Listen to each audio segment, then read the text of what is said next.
one of the things that I think is really intriguing, and you were saying like it's where we start and it's where we end. I've learned through breathing that, you think of a baby when you're trying to describe what a full breath is, because babies breathe better than anybody else does. They breathe, full belly, full exhale. And I always compare, when I'm trying to teach someone, anywhere in the spectrum beyond baby is, think of a baby's breathing and see their belly lift and their belly lower. And one of these things I've tapped into in the last year or so is working with the elderly generation. And I have found this exceptional, and I started with my grandfather. So he has a cognitive lung disorder. He's not able to breathe fully at all, really. He's a little overweight, and he, all of these things that he's been struggling with over the last, I would say, 10 years.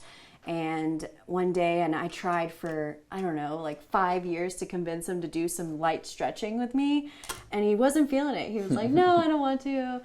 And I was like, Granddad, let me teach you how to do some deep breathing. Would you be open to doing some breathing with me? And he was like, yeah, I'll breathe with you. Like, I'll do that every day. And I was like, okay, cool. So, we sat down and I taught him how to take a deep breath. And, he always struggles with high oxygen levels and all these things. And just a couple weeks of sitting with him and working with him on how to take that full, and we would start with 5, maybe increase to 10, but he was starting to feel this quality of life that he hadn't felt in the past 10 years because he had this limitation in his breath. And now he'll get his little gadget out that shows what his oxygen levels are, and he'll be like, look at this, watch me breathe, and I'll get this to go back down to where it's supposed to be. And he's so excited, and I haven't seen excitement come from him because he's living that slower life. Like he's not doing a lot of things that excite him anymore.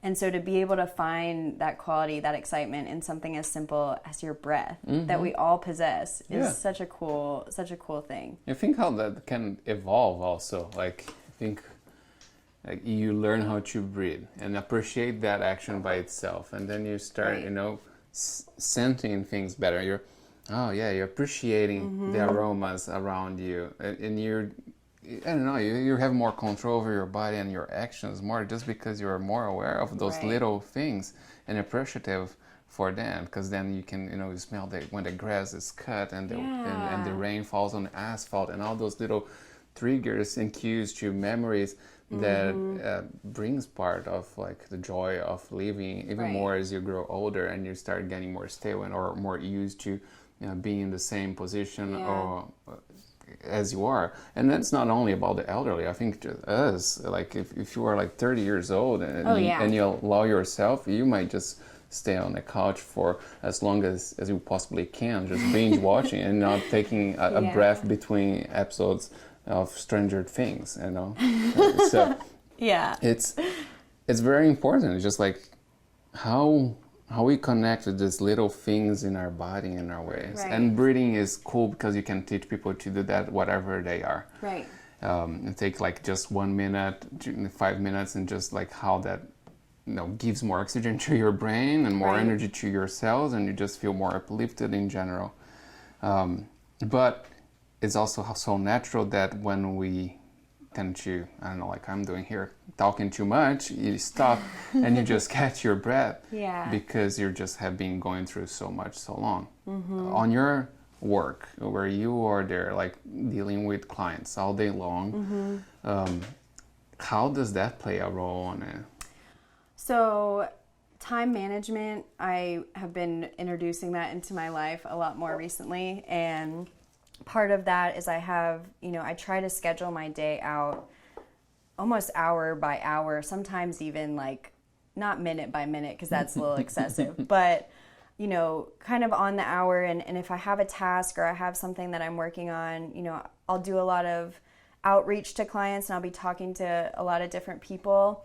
And that's really energetically taxing. Like it takes a lot out of me to communicate and really intentionally communicate with each person that I'm reaching out to. And there's times where those people don't want to talk to me. And so that's, it's kind of a jab of like, oh man, like that stuck, like having to get rejected in that way. And I've really found this awesome balance of being able to, spend a hard hour working and then set aside a 5 to 10 minute break where I grab some water, I walk around, I maybe do some stretching.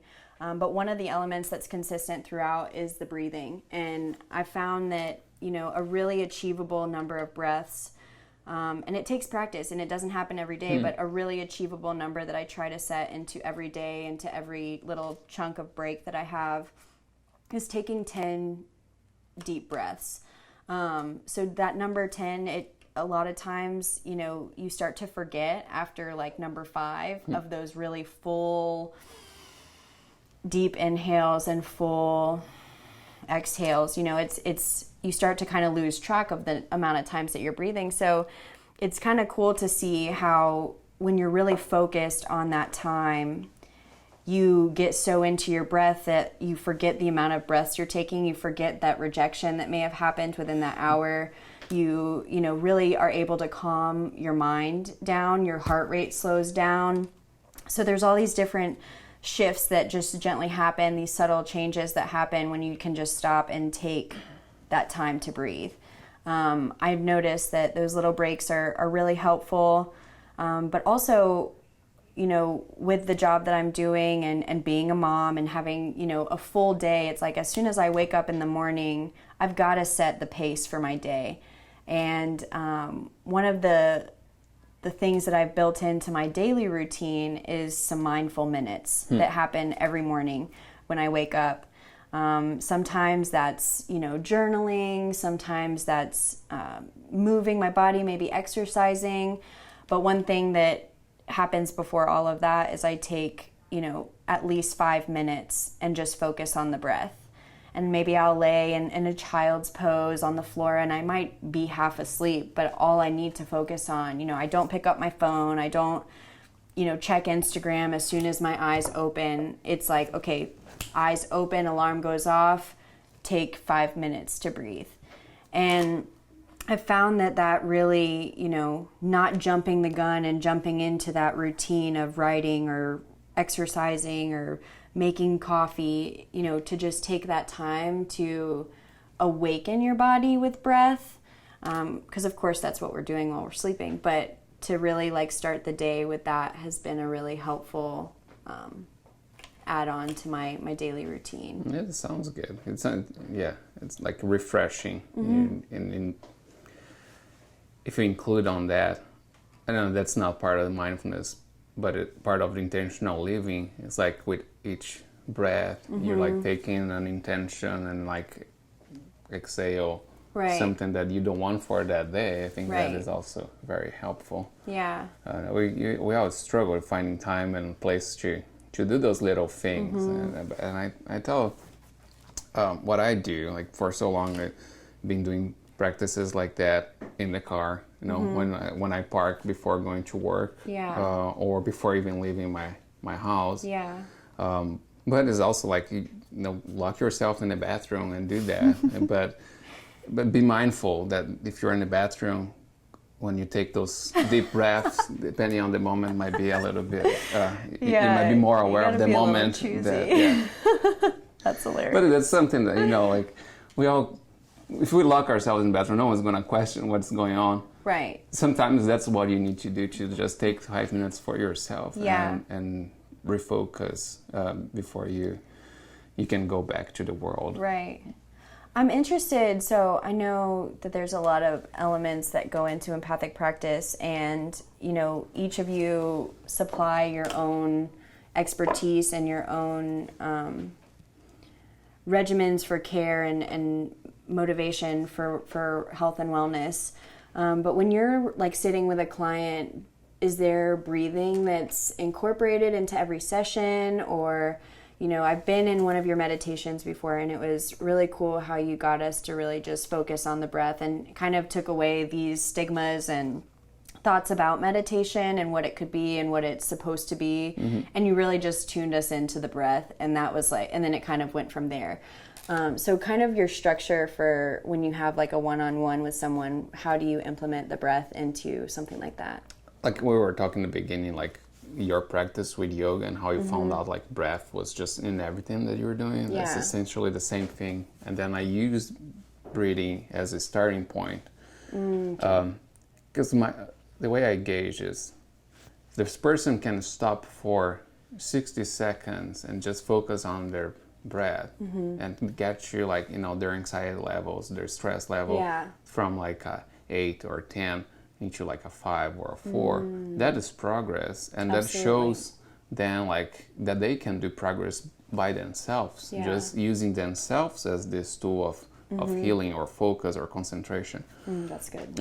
So every session we do that. Every session we focus on it, unless the person is not inclined to do any type of breathing work, or if I notice that like they couldn't hold their attention on it for 30 seconds, then we move on and we have to dial back and kind of address other issues, or even like trying to shift the breathing pattern just to see how this person can like, you know, fit, because sometimes the way you're breathing is uncomfortable and you're not realizing that, and when you start paying attention to that, it becomes an issue in itself.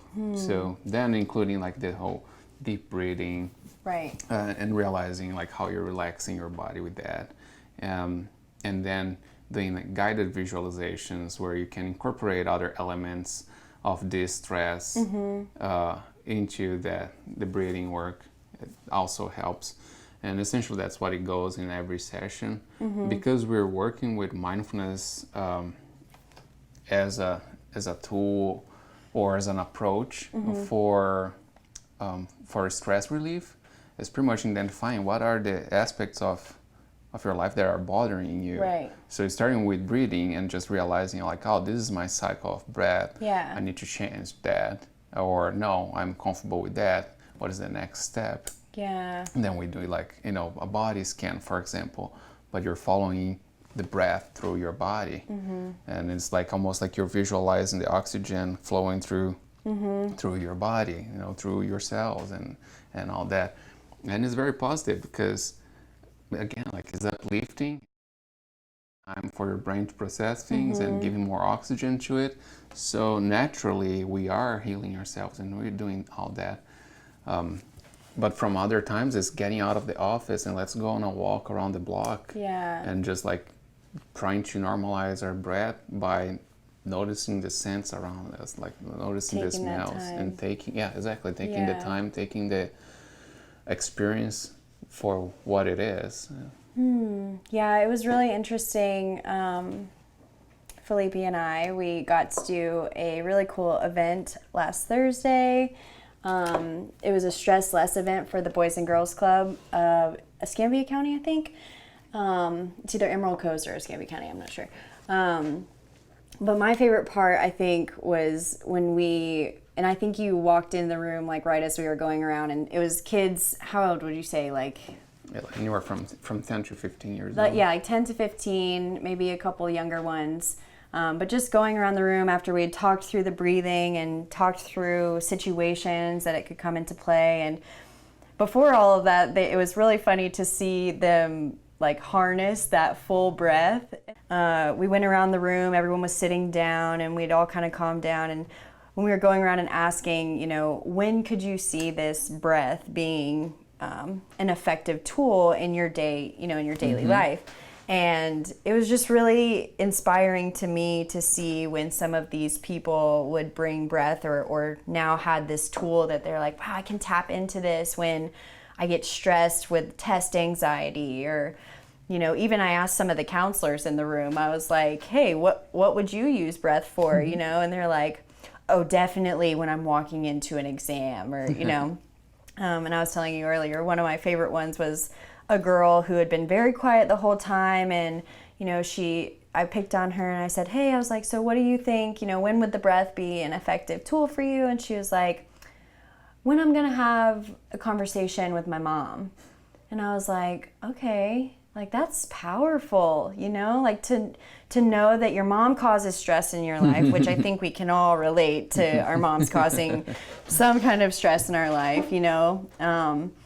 I think that that's a really, you know, important thing to do for people that may not be comfortable with deep breathing or with breathing in general, or, you know, exploring what it can do. And I think a lot of people, when they think of yoga or think of meditation, you kind of get into this spiritual realm that, you know, it may not be ideal if you have a specific religion or practice that you associate with. But I think when you just take all of those fluffy things away from it, and it's just something that everybody has breath. And it's so... I think it's cool to think about, like, you know, soul, spirit, all those words, they come from the root of breath, of the air that we exhale. It's not, you know, there's not a religious aspect by any means. So, like, yeah, like when you bring back home, when you bring back, like, to yourself, you just learn that you can meditate through it, and meditation is not necessarily, you know, it's not the chanting, it's not the posture, it's not all this different methodologies, which can be implemented, but not necessarily that's what it will serve you. The yoga is the same thing. I know there are different schools of yoga, but all of them agree that breath is such an important essence of life. And when you go to schools of philosophy, it's the same thing. Like, you're going back to that essence of, like, what life is that. It's like life through breath. And so it's just really cool to see how those different aspects still kind of relate back to something so close to us. And when we decide to focus on that, this enlightenment of sorts, and kind of like sparks, because you start seeing things better, perceiving things better, and relating with yourself in a more, I don't know, healthy way. Yeah, just a more organic way, a more natural way. I think it ties back to, you know, some of those points that we kind of talked about as we were getting to know each other, and connecting the dots, and being patient. You know, I know that you and I think we've known about each other since, like, we were both in school, or I was at UWF, and Marina had been talking about you and was like, oh, you've got to meet Felipe. Like, you talk about the breath, he talks about meditation and mindfulness. Like, y'all just got to get together. And I was like, okay, like, and we tried so many times to make it happen.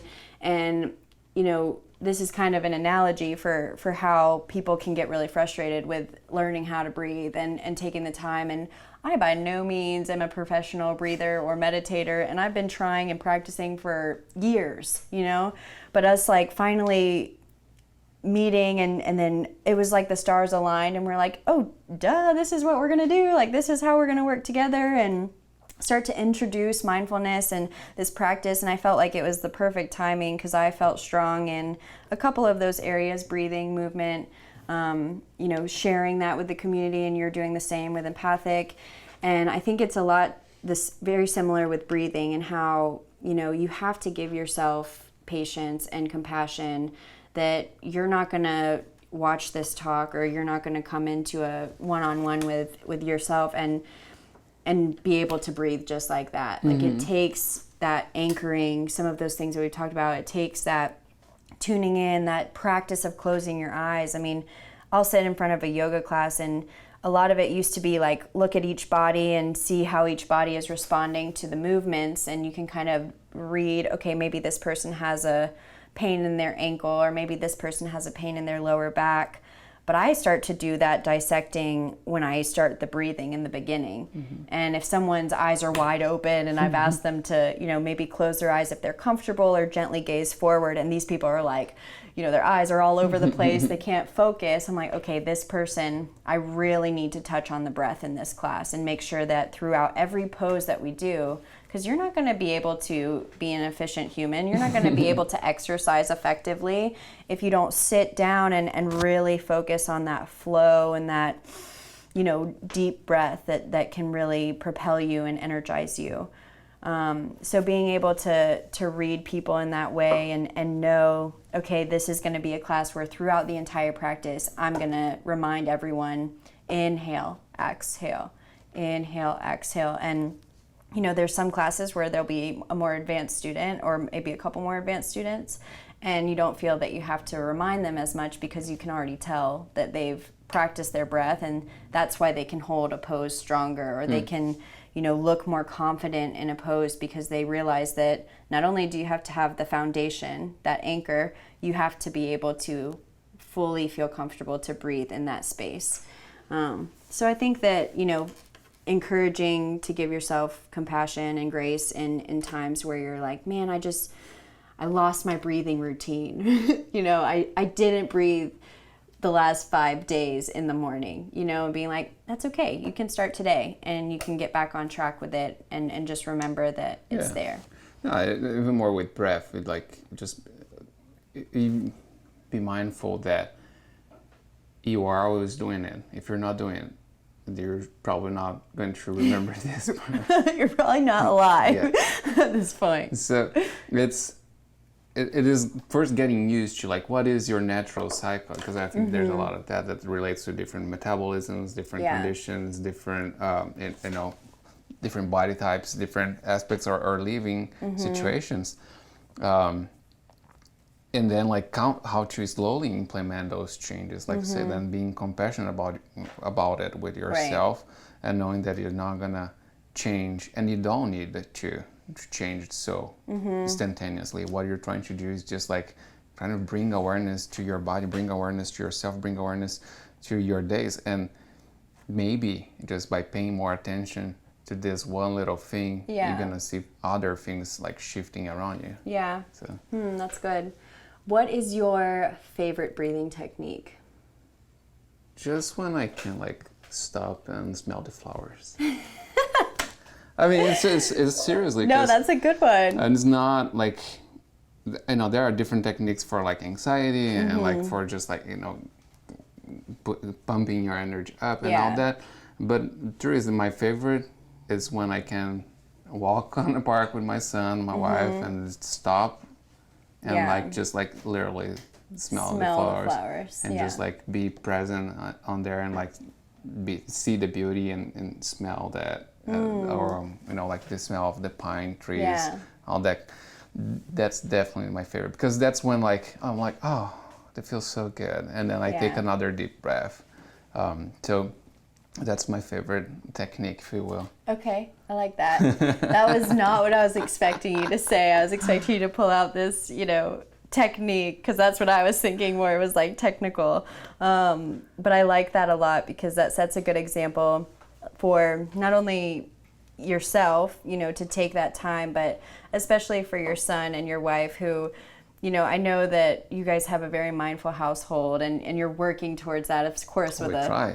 How old is Emil? He's 1.5. He's 22 months. Okay, so he's in that stage of chaos and running around. So there's probably a little bit more limited time where you guys are focusing as a family on breathing and. But still, I told this to a friend of mine. There's nothing more mindful than a toddler. Oh yeah. They're living in that moment fully, Absolutely. that then you need to be compenetrated on that. You need to be present on that, concentrated on everything that they're doing. Right. And sometimes he's the one that's gonna bring the flower for us to. You know. And that's such a good thing, because there's so many parents and there's so many children who, whether it's the parents, because it starts with the parents encouraging, here's a phone, go watch this, and that's not encouraging to stop and smell the flowers. That is such a imperative role as a parent, I think, to be able to say, look at me, observe my example in me taking the time to, smell and, use the senses that we have versus tuning in and using their eyes to visually stimulate. It's you can stimulate all of the things, your sounds, what's happening outside. So I think that there's so many valuable lessons that you can teach at a very young age, that stick with them through life. And it's cool that we're both able to raise children in this generation of, consistently seeing phones everywhere, or visually, stimulated with movies and all these graphics, things that come out. I mean, it's insane what's going on, and I think that now more than ever is a time for breath and quieting the mind and stilling yourself, to get through these challenges and these quick moving, fast-paced times. I mean, if there's one thing that you want to do today to slow your life down, take 10 deep breaths. Yeah. Deep breaths. Yeah, that's definitely something you can do. I think Yeah. it's like you can, and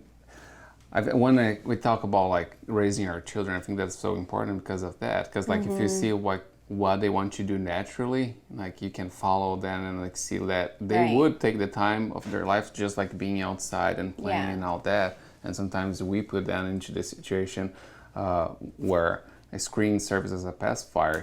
So even that is like being mindful of like what you're putting out there and what like they are learning from it, because there's no escape from it, but we can create the right balance. Yeah. And the same thing, how do you bring that? Because we try so hard to impose that into our children, Right. but then like it's like how we're doing that for ourselves. Right. Like what is our screen time versus like the time that we take to have meaningful conversations, or to feel the textures of the grass and, Yeah. and the air and all those things. So take 10 deep breaths is something that like anyone can do. You can do like right now. You don't need to watch this video until the end.